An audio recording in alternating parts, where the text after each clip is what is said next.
All right, we are going to move on to our last topic here on our blood online lesson, and that's blood typing. I'm not going to go into a great bit of detail with this lecture because we talked about blood typing. We talked about, well, prior to doing our blood lab. So just a quick review here.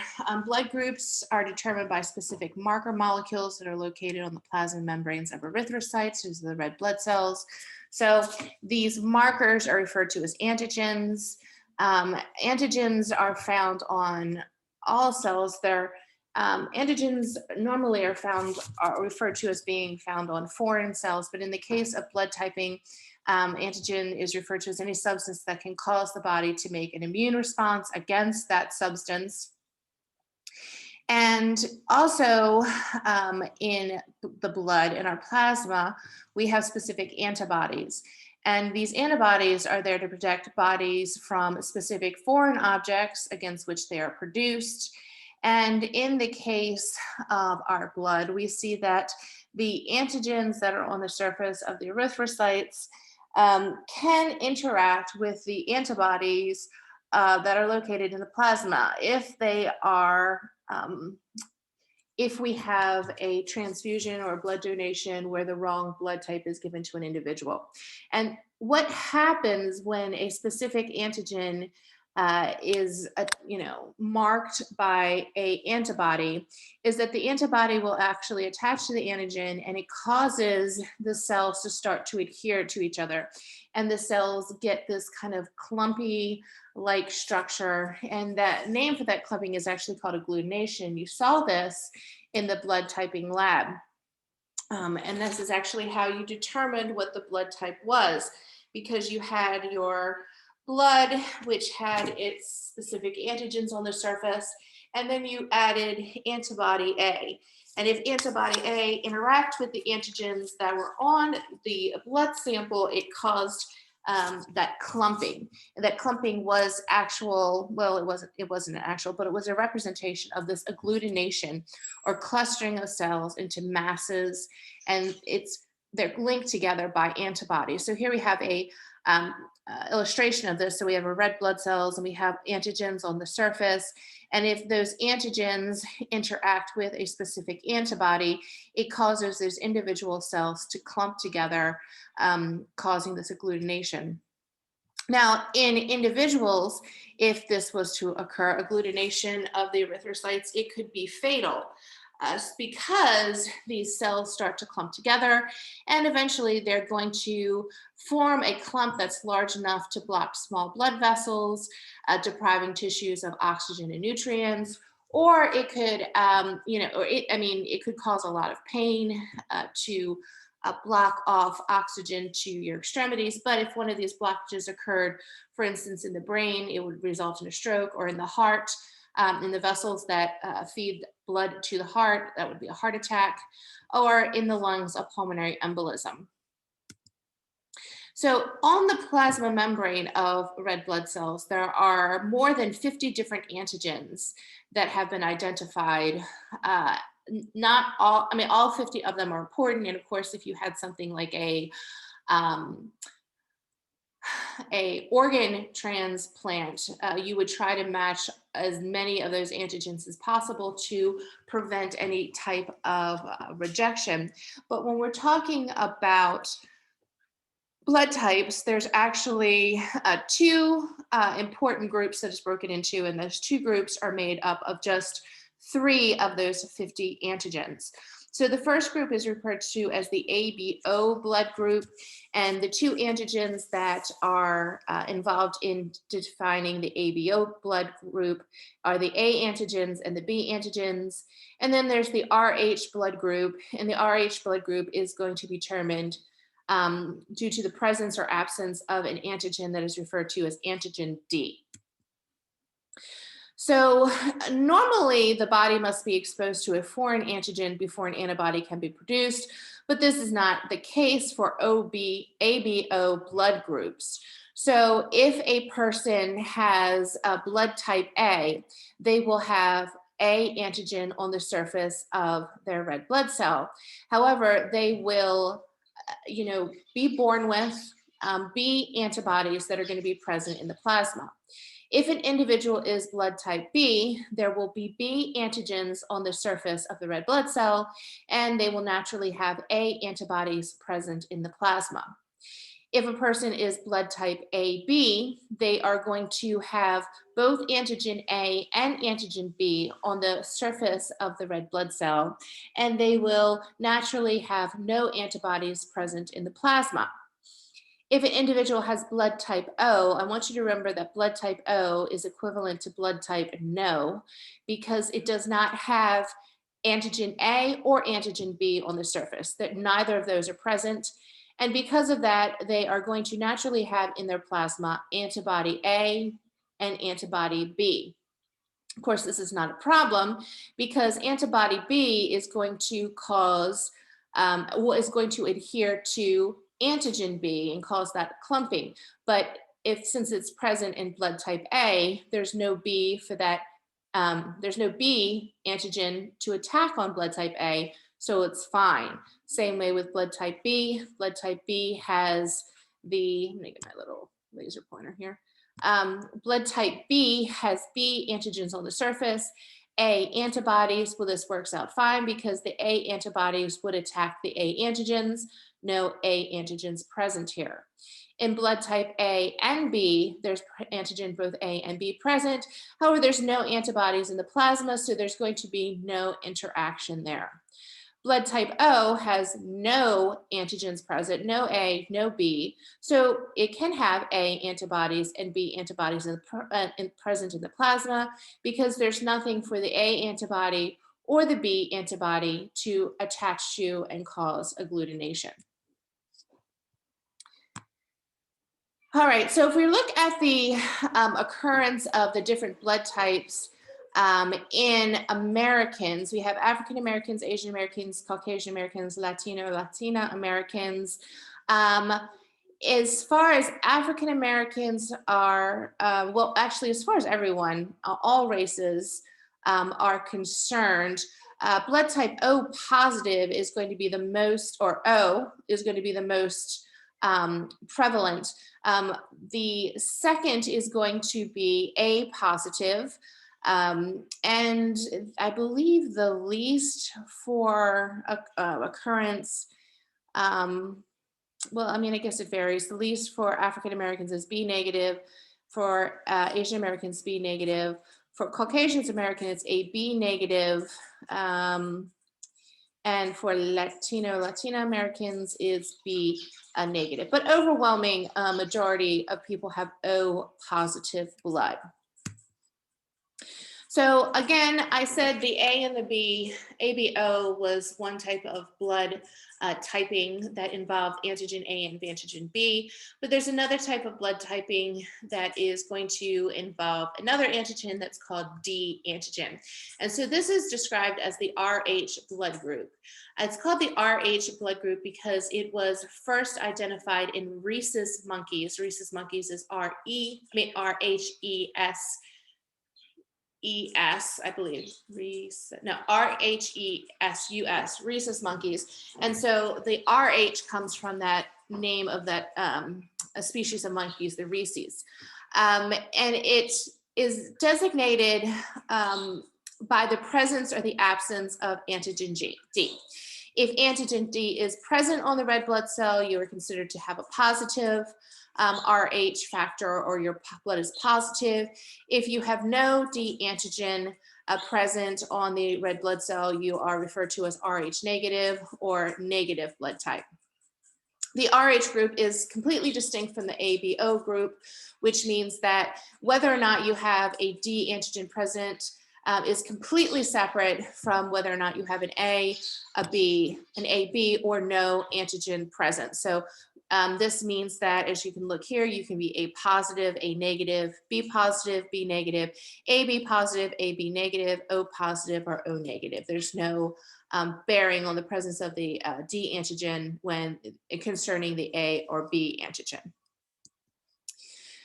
The one difference between the ABO blood grouping and the RH blood grouping is that ABO blood groups at birth, they have the antigen present on the red blood cell, or in the case of O, no antigen present in the blood, on the surface of the red blood cell, in addition to antibodies present in the plasma, except for in the case of blood type AB, where there are no antibodies present in the plasma. The Rh blood group, however, an Rh negative individual will only produce Rh antibodies after exposure to the Rh antigen. So they are not, if you are Rh positive, you do not have Rh antibodies in your plasma. If you are Rh negative, you do not have Rh antibodies or D antibodies in your plasma. It is only after someone who has Rh negative is actually exposed to the Rh antigen or the D antigen that they will then produce antibodies against the Rh factor or the D antigen. And this process is called sensitization. And normally this would really never occur nowadays because we test our blood before we give it to an individual. Obviously, if you are a negative, you are going to receive a blood that is negative. If you are a positive, you are going to receive a blood that is going to be positive. However, there is one caveat to this safety measures that we are now have put into place, and that is when a mother who is Rh negative gives birth to a baby which is Rh positive. So this would have to occur if the mother was Rh negative and the father was Rh positive. So if the father is Rh positive and the mother is Rh negative, there's going to be basically a 50% chance that the child will be Rh positive.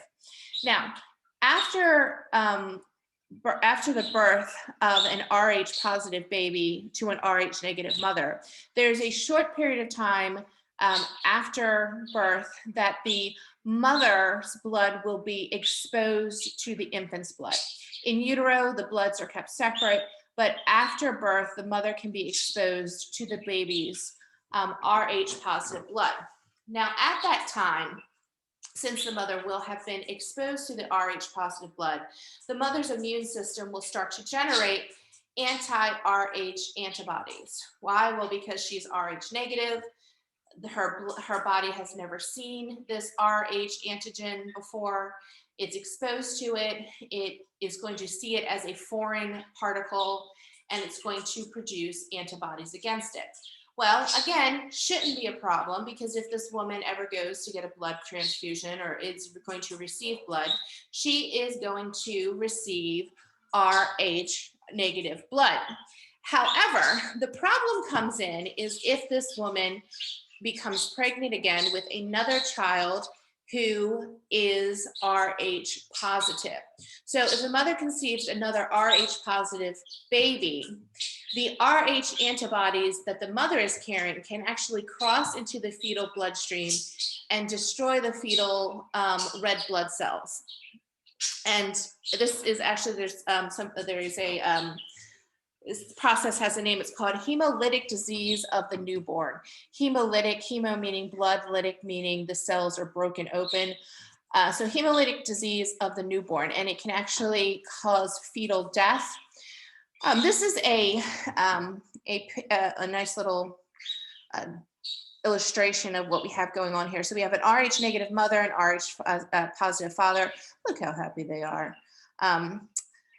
Look at that hairstyle. I would not be very happy if my father of my child had that hairstyle. That's terrible. Okay, anyway.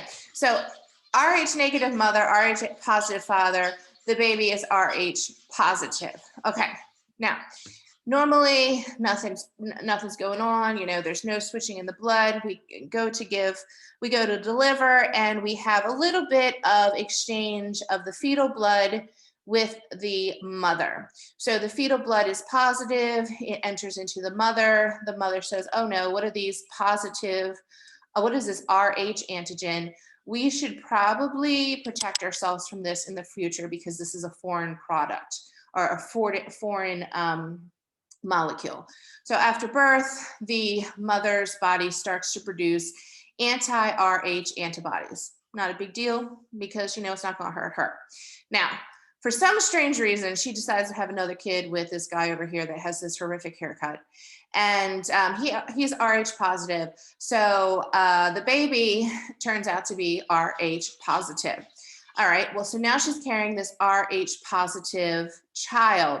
Well, now we have a problem because her blood is going to cross over into the baby, and her blood has Rh antibodies to it. So the Rh antibodies are going to cross into the baby's blood and start attacking the baby's blood. And it can actually cause death to the the unborn child, and also to the newborn child. Now, there is a way of getting around this. There are drugs. There's a drug called RhoGAM. It stands for Rh immunoglobulin. And it's a drug that can be given to the mother prior to delivery or during delivery, and it can temporarily prevent the development of Rh antibodies in an Rh negative mother. And this is going to be beneficial because, again, if she decides to have another child with goofy haircut guy, she will not have developed the Rh antibodies, and therefore the second child would not be at risk of the hemolytic newborn disease. And there would not be any there would not be a destruction of any of the fetal Rh positive erythrocytes that may cross the placental barrier. It's administered to Rh negative mothers during weeks 26 to 28 of the pregnancy, and also within 72 hours following birth, again, in an attempt to prevent the mother from developing those antibodies, those Rh antibodies. I brought this back up because I wanted to show you in here, if we look at the occurrence of positive versus negative, let's see, it looks as if in the African American group, the positive is much more prevalent than the negative. In the Asian American, again, the positive is much more prevalent.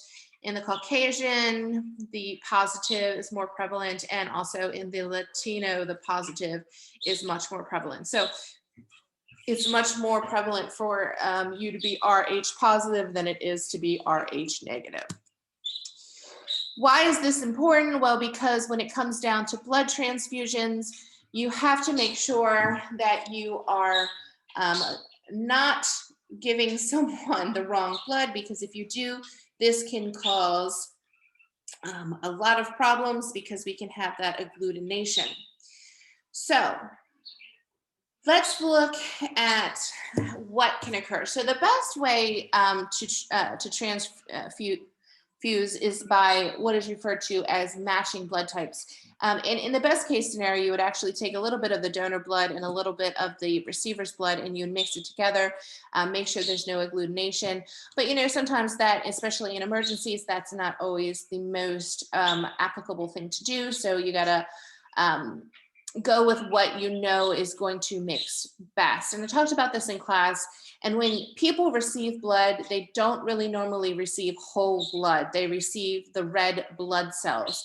So when we're looking at blood donation, we really pay attention to the antigens that are going to be present on the red blood cell that is given. And we are going to look at the antibodies that are present in the plasma of the person that is going to be receiving the blood. So for instance, if a person has blood type A, well, they have anti-B antibodies in their blood, which means that they can receive red blood cells that have the A antigen in it, and they can also receive red blood cells that have no antigens present in them. So they're going to be able to receive type A blood and type O blood. If you are a person who has blood type B, you have B antigens present on your red blood cell surface and anti-A antibodies in your plasma, which means that you are going to be able to receive red blood cells that have the B antigen on it, and you are also going to be able to receive red blood cells that do not have any antigens at all on them, which means that you're going to be able to receive B and type O. If you are blood type AB, you have A and B antigens on your red blood cell surface, and you have no antibodies in your plasma against A or against B, which means that you are going to be able to receive blood type A or red blood cell type A, red blood cell type B, red blood cell type AB, and red blood cell type O. So we refer to the AB blood type as the universal recipient, meaning that they can receive blood from everyone. They can receive red blood cells from everyone because they have no antibodies present in their plasma. If you have blood type O, your red blood cells have no antigens on the surface. However, they have anti-A and anti-B antibodies in the plasma, which means that O is only going to be able to receive blood type O. We can't give them A, well, because we have anti-A. We can't give them B because we have anti-B. And we can't give them AB because, well, they have anti-A and anti-B. However, O, because there are no antigens present on the surface, is going to be able to donate the red blood cells to A, B, AB, and of course to themselves. So we refer to type O as the universal donor.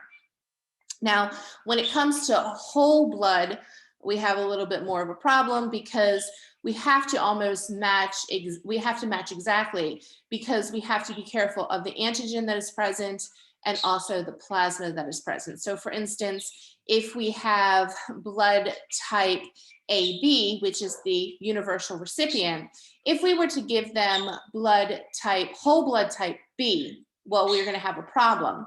Well, we wouldn't have any problem with interaction of the B red blood cells because we have no antibodies here, but part of that whole blood would also be the plasma of blood type B. And now this is where we come into a problem because the plasma of blood type B has antibodies against A, and our AB blood has A antigens present. So this would attack the AB blood.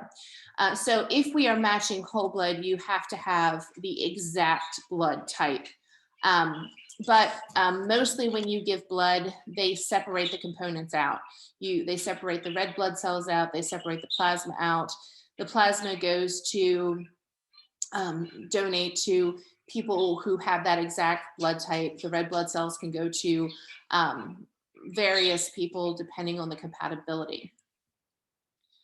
Okay, so that's the end of the blood lectures.